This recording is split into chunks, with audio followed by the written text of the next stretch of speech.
If you have any love for or devotion to St. Joseph, then there's one thing you must never say about him. Frankly, even if you don't have a strong devotion to St. Joseph, if you're a serious Catholic, there is one thing you must never say about St. Joseph. What is that one thing? You must never say, Joseph decided to divorce Mary because he thought she had an affair on him. Never say that. In our gospel today from Matthew chapter 1, verses 18 to 25, we're told that when Joseph found out that Mary was pregnant, he decided to divorce her quietly. Divorce is the word that the New American Bible uses. There's a lot of different ways to say it. We're told that when Mary was betrothed to Joseph, she was found with child through the Holy Spirit, and Joseph, her husband, since he was a righteous man, decided to divorce her quietly. You could also say he decided to distance himself from her, to put her away. It doesn't necessarily have to be the word divorce. If you knew nothing about religion, nothing about Christianity, and you opened a Bible for the first time to this passage, the most natural conclusion you might come to is that Joseph knew he had never been intimate with Mary. He sees that she's pregnant. He presumes she's had an affair, and therefore he wants to divorce her because she had an affair. That would only be natural. However, the more you get to know St. Joseph, the more you come to love him, the more you grow in devotion to him, and the more you steep yourself in the tradition of the Catholic Church, with all that the fathers and the saints and the great theologians have written about St. Joseph, the more you come to understand that that conclusion is unthinkable. It could not have happened that way. What I just described to you was what's called the suspicion theory. The theory that Joseph did this because he suspected Mary of infidelity. If you really knew who St. Joseph was and how he understood and revered the Blessed Mother, you would know that it could not be the case that he wanted to divorce her because he thought she was unfaithful. Impossible. Why did Joseph want to distance himself from Mary? What's the real reason? The real reason is because of the reverence he had for her, the reverence he had for the mystery that was unfolding in her life with this pregnancy by the Holy Spirit, and his own sense of unworthiness in the face of this mystery, this holy woman, and this miracle that was happening.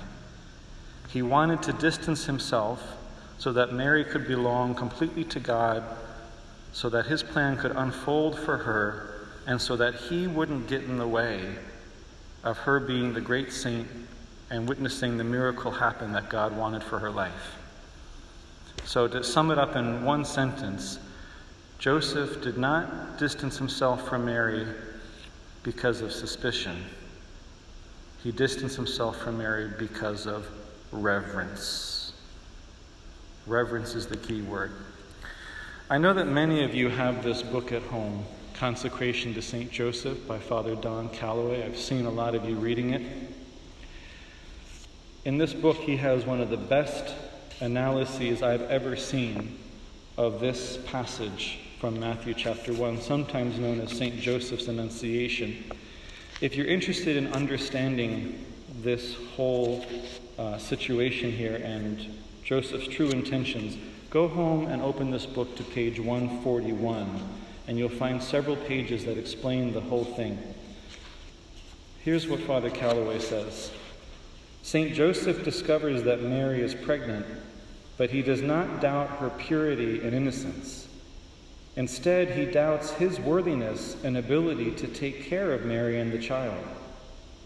A just man, he knows that Mary belongs to God, and he considers himself unworthy of living with Mary. He decides to separate himself from her quietly out of justice to God and reverence for Mary.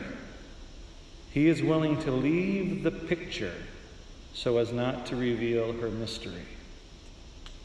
That's very different than thinking she had an affair and divorcing her because she sinned. Not suspicion, but reverence. Father Calloway quotes many different fathers of the church who hold this position. I don't have time to quote them to you. I'm just going to give you one of them. St. Bernard of Clairvaux.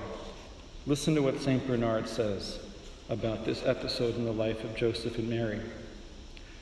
Why did he, St. Joseph, wish to leave her, Mary? Joseph wanted to leave her for the same reason Peter begged the Lord to leave him when Peter said, "Depart from me, Lord, for I am a sinful man." And for the same reason the centurion kept Jesus from his house, saying, "Lord, I am not worthy that you should come under my roof." Joseph, considering himself unworthy and a sinner, said to himself that a man like him ought not to live under the same roof with a woman so great and exalted, whose wonderful and superior dignity filled him with awe. He saw with fear and trembling that she bore the surest signs of the divine presence, and since he could not fathom the mystery, he wanted to depart from her. Peter was frightened by the greatness of the power. The centurion feared the majesty of the presence. Joseph, too, as a human being, was afraid of the newness of the great miracle, the profundity of the mystery, and so he decided to leave her quietly. Are you surprised that Joseph judged himself unworthy of the pregnant virgin's company? Have you not heard that St. Elizabeth, too, could not endure Mary's presence without fear and awe? As she says, "Whence is this to me, that the mother of my Lord should come to me?" This, then, is why Joseph decided to leave her. There's a lot of misinformation out there. There's a lot of heresy, and there are a lot of false beliefs. We have to know what we believe. Let's put an end to this myth. Let's believe as true Catholics and spread the truth. Joseph did not want to leave Mary out of suspicion. He wanted to leave her out of reverence. I don't know if you all saw that Pope Francis just declared the year of St. Joseph. It will run from December 8th of this year. It's already started. We're in the year of St. Joseph right now, and it will end on December 8th, 2021. We have a whole year to get closer to Joseph, to grow in our love for him and our reverence for him. When we understand the man he really was, when we deepen our intimacy with him, when we understand passages like this one correctly, our reverence for St. Joseph increases. When our reverence for St. Joseph increases, our reverence for Mary increases. And you know what happens when your reverence for Mary increases? She brings you closer to adoration of her Son, Jesus. And if there's one thing this season and the holy day we're about to celebrate is all about, it's putting Jesus at the center of our lives and adoring him the way the Magi do. Let's get closer to St. Joseph. Let's let him bring us closer to his spouse, the Virgin Mary, that together they may bring us closer to their divine Son, Jesus Christ.